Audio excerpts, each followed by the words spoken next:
Hello, and welcome to Healthy California podcast. My name is Linda Brown, and I am the host of Healthy California, where my goal is to help educate you on your daily choices so we all can become healthy.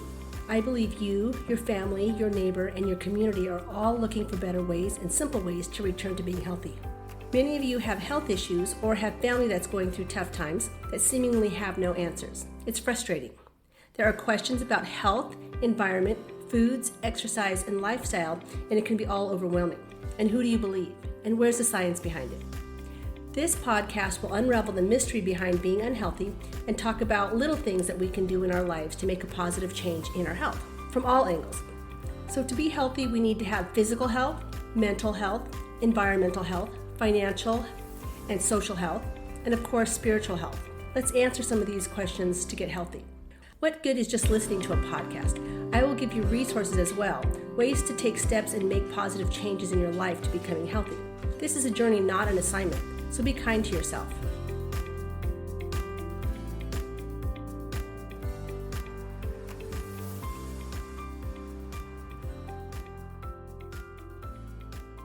Hello everyone, Linda Brown here. I'm glad you're here. Today we are talking about metabolism. I had a special request on that because there is a question about metabolism. How do you increase metabolism?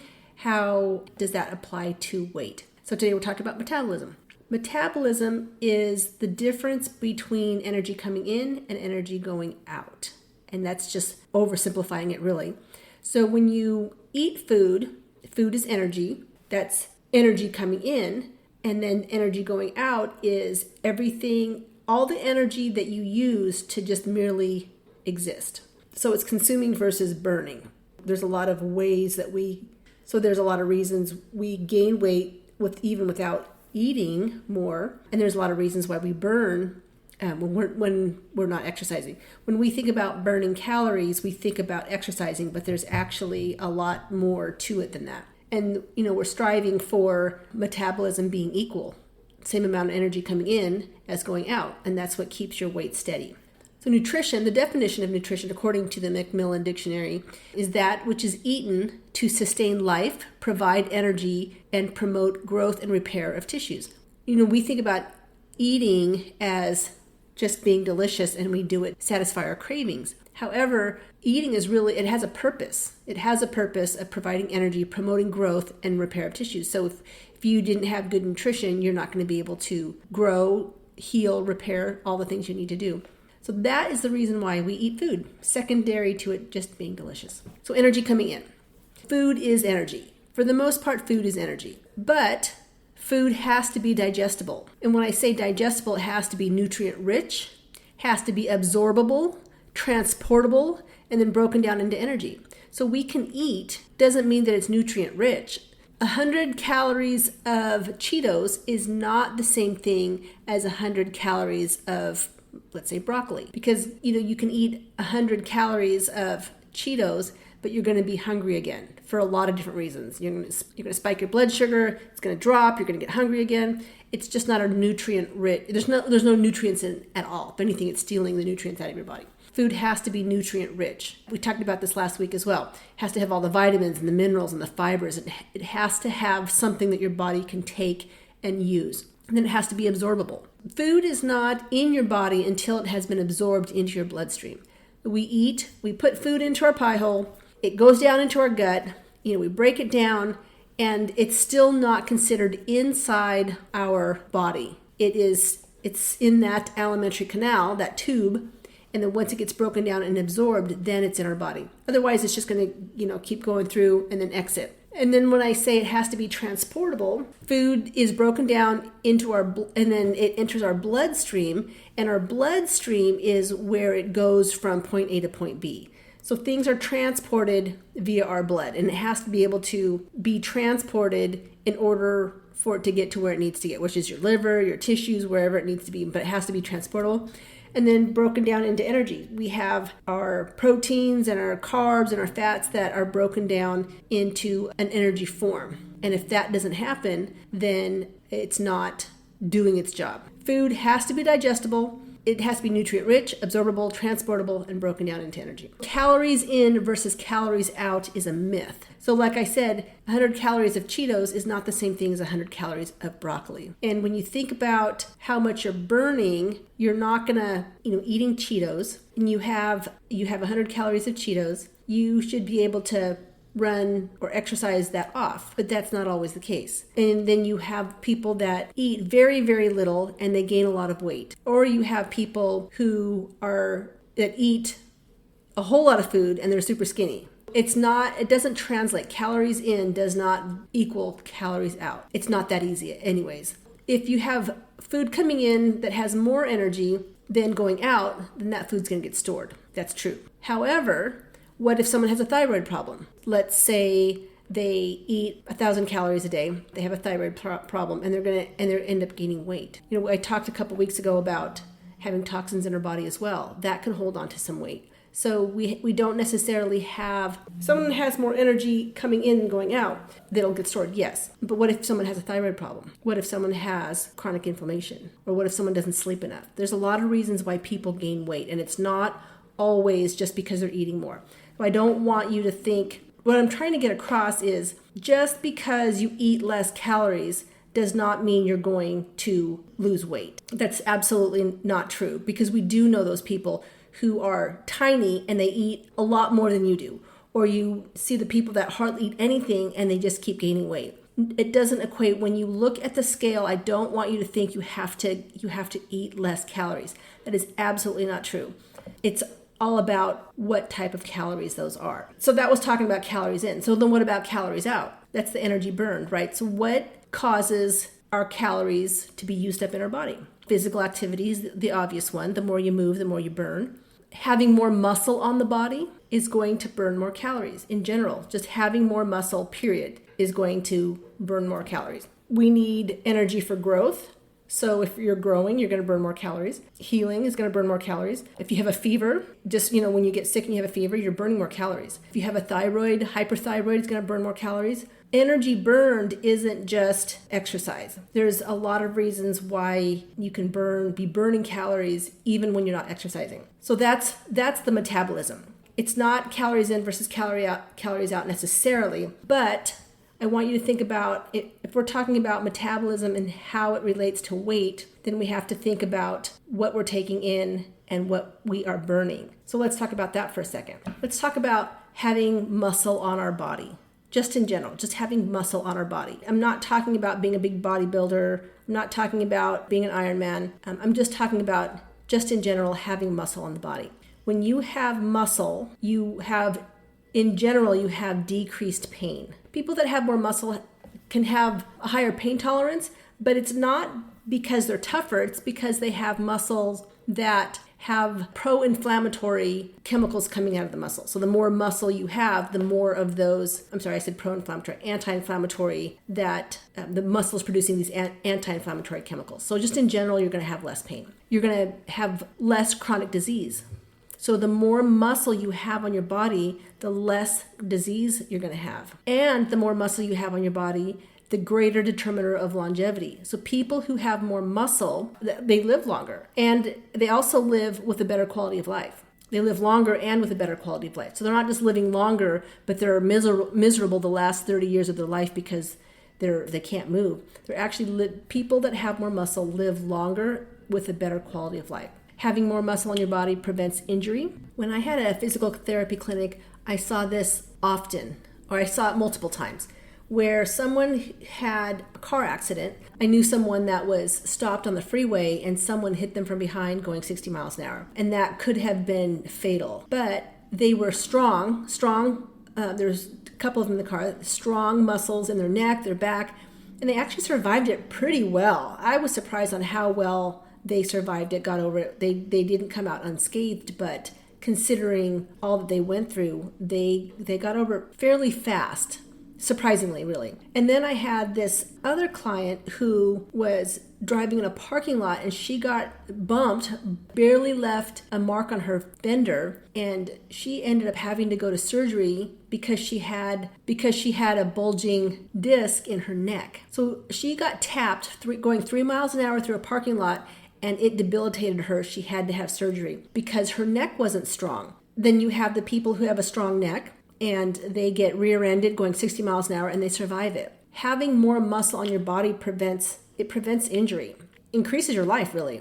Having more muscle on your body prevents illness by improving immunity. So people who have more muscle in their body will get sick less. And having more muscle increases your metabolism. So when you have more muscle on your body, even when you're not working out, you are burning more calories, you're burning more energy because it takes more energy to maintain muscle than it does to maintain fat. Fat just sits there and it doesn't really do a whole lot of processes that a muscle does. Muscles, they have a lot of living cells that are constantly repairing, making things, producing energy, heat. It's a lot. Obviously, you have been near someone who has a high metabolism. Their body just exudes all this heat because they have a high metabolism. And if you have more, and when I say have more muscle, I'm really kind of just talking about having more muscle on your body compared to fat. So the ratio of muscle to fat is more muscle than fat.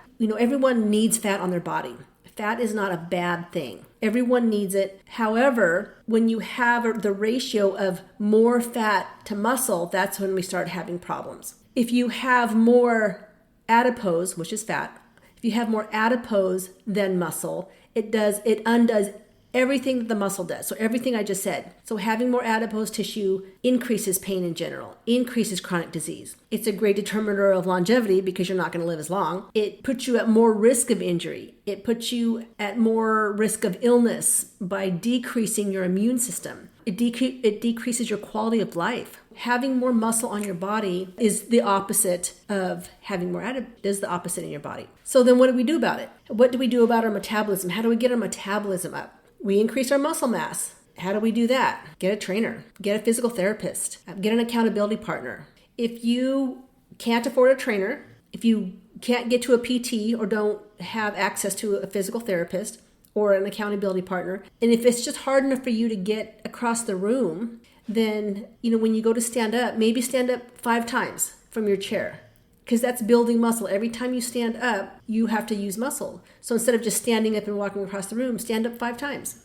That's like doing 5 squats, just right there. There's no reason you can't do that. Stand at your kitchen counter and do heel raises. You can do push-ups on the counter push-ups. There's a lot of things you can do to get muscle on your body. And again, you don't have to become Captain America or Mr. Universe, Mrs. Universe. You just have to get muscle on your body. Have to move. What else can you do? You can burn calories by aerobic exercise. And what I mean by that is just burning calories, just in general. Marathon runners, if you look at the marathon runners in the Olympics, they're twigs, right? They don't have a lot of muscle mass on them because they just are burning their calories. And they probably burn a lot of calories. So you can go and do cardio for hours at a time to burn calories if you want. Once you stop doing that, though, you're going to stop burning it. You still need muscle on your body. So you can either get muscle on your body or you can just go burn it off. You can also just eat less. If you think about a pound, burning off a pound is 3,500 calories. And that's 500 calories a day. If you burn 500 calories, or if you decrease 500 calories a day out of your food, don't go to Starbucks and get that latte. Just make food choices that decrease 500 calories a day. It's really not that hard. Cutting out a muffin, cutting out a candy bar. You can do things that will just cut out 500 calories a day. If you cut out 500 calories a day, you will burn a pound of fat in a week. Because 500 each day for 7 days is 3,500 calories, which is a pound. So what if you decreased 500 calories a day and then you exercised 500 calories a day? Boom, right there. 2 pounds a week, which is what you need to get to a healthy weight loss without doing it too fast. So you can cut 500 calories out of your diet and you can burn 500 calories. And when I say burn 500 calories, a good combination of cardio and weight training. Not just get on the treadmill and burn off 500 calories, because that doesn't necessarily increase your metabolism for the long term. Another thing we can do, make healthier options. So even In the Bible, the Proverbs 23:3 says, "Do not desire his delicacies, for they are deceptive food." So don't let the food deceive you because it looks delicious, it smells delicious, and it tastes delicious. It's going to do more damage than you just saying no and just turning away from it. Don't even put that as a temptation in front of you. If you make healthier options, what are those healthier options? You can eat more protein. Protein will fill you up more. It's more satisfying, especially if you eat proteins before carbs. At dinner time, if you eat your protein first, that's the best way to get the protein so that you don't eat carbs and then you're too full. So eat more protein and eat your protein first, especially if you fast. If you're fasting, then the first food in your mouth should be a protein. What other healthy options can we do? Well, we can drink more water. When we drink more water, our cells work more efficiently, so they can do what they're supposed to do. So if a cell works more efficiently, it can make more energy, and it will use more energy so it can make more energy. So drinking more water makes your body more efficient at doing what it's supposed to do. When you eat healthy, it decreases disease like hypothyroid. So if you have a hypothyroid, hypo meaning less, if your thyroid is functioning less, then you have a tendency to gain more weight. When you eat healthy, you can decrease things like hypothyroid, but you can also just decrease disease in general. Making a healthy choice just decreases all diseases. However, if you have a disease that is going to make you gain weight, it will decrease that as well. If you have done all this and you just are getting frustrated of why you're not burning more calories or you can't increase your metabolism, then maybe you need to get your hormones checked. Another thing you can do is get more sleep. When we overwork ourselves, we need to recover from that so our body can be efficient. So we need 7-8 hours of sleep to do that. I heard this statistic on a podcast, and this isn't me doing any research on it. This is just what I heard, that chess players burn a lot of calories just by sitting there and playing chess. And I say just sitting there, but they burn a lot of calories because their mind is constantly working. If your mind is constantly working, don't you think you need sleep to recover from that as well? So you need more sleep in general. The body needs to recover. The body needs to replenish. You can be a fine-tuned machine if you get more sleep. And even if you're doing pretty well, but you're not sleeping, just imagine how much better you can be if you got better sleep. And if you listened to my podcast last week, I have a bunch of tricks on how you can get better sleep. And then you can decrease stress. Stress is, if you remember from last time, stress increases your cortisol levels. Cortisol levels are going to increase your glucose. You're not going to use the glucose unless you're exercising, and then you're going to store it as fat. So stress can actually store more fat. And then if you're stressed and then you don't sleep, double whammy, which, when you're stressed, you don't sleep very well. So decrease your stress. It will literally kill you if you don't. Other things you can do, some people like to fast, time-restricted eating. I would not do those unless someone watching over you, for a professional that knows you're doing it and that you're doing it properly. Because fasting's not for everybody. Time-restricted eating is not for everyone, and you need to know that. And if you don't have a healthy relationship with food, then fasting is not for you either. And then the other thing is that I want you to stay away from weight loss hypes. Don't be clicking into those advertisements on your social media, please. There is not any healthy way to lose weight fast. There's not any healthy way to do that. And by the time you lose the weight, you are unhealthy, or you end up gaining it back, and then your body is just like, well, I didn't like that, so I'm going to put more weight on me for next time. Because the body doesn't like these big, fast weight drops. It thinks that the body's going to think that it's in starvation mode, and that it's going to go through it again, so it'll store fat on your body. Stay away from those weight loss hypes. There is no healthy way to lose weight fast. I promise you that. If you have any questions, you can always contact me. My information is in the show notes, linda@heal-throughfood.com, and I will talk to you next week. Thank you for listening to Healthy California. I hope you learned something today. Treatment and healthcare should be proactive and preventative, so getting to the root cause of a disease or illness is so important. The U.S. has a good trauma medicine design, which means you see a doctor when there is already a problem. Let's beat disease before it happens. This podcast represents my opinions based on my research and education and is not intended to be used for medical diagnosis or treatment. It is not a substitute for your doctor or any healthcare provider. I provide education only. If you are looking for more answers or have questions, you can find my contact information in the show notes, or find a functional nutritionist or functional medicine practitioner to add to your healthcare team. In order for me to continue providing this free information, I depend on you to follow, subscribe, like, tell your family and friends about this podcast. Make sure you set your notifications to let you know when a new podcast is published. In addition, I can't do anything without my sponsors who I have personally vetted and highly recommend. I would never have a sponsor that I don't agree with or wouldn't use personally. I want you to gather as much information as possible in order to take back your health. You can do it, and I want to help you get there.